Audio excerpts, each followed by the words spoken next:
ઉમરગામમાં ગણેશોત્સવ નિમિત્તે me and me group દ્વારા એક અનોખી ડેકોરેશન સ્પર્ધાનું આયોજન કરવામાં આવ્યું હતું।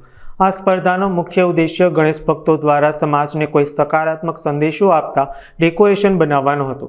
સ્પર્ધામાં ભાગ લેનાર અનેક ભક્તોમાંથી ઉમરગામ ટાઉન બાળ ગોપાળ મિત્ર મંડળને પ્રથમ સ્થાન મળ્યું હતું, જ્યારે ફણસા દશમુળિયા ફળિયા અને વૈશાલીબેન કોન્ટ્રાક્ટર અનુક્રમે દ્વિતીય અને તૃતીય ક્રમે રહ્યા હતા। મી એન્ડ મી ગ્રુપે વિજેતાઓને રોકડ પુરસ્કાર, ટ્રોફી અને સર્ટિફિકેટ આપીને સન્માનિત કર્યા હતા। નમસ્કાર, મી એન્ડ મી ગ્રુપને ખૂબ ખૂબ ધન્યવાદ, કારણ કે એમનું જે આયોજન કર્યું અને પર્યાવરણ માટે જે એમણે જે જાગૃતિ જગાવવા માટે જે પ્રયત્નો કર્યા અને એમાં અમે સહભાગી બન્યા, તો એમને ખૂબ ખૂબ અભિનંદન। અને આવા પ્રયત્નો હંમેશા થતા રહે અને અમે પણ એમને સપોર્ટ કરતા રહીએ, એમના માટે તમારો ખૂબ ખૂબ આભાર।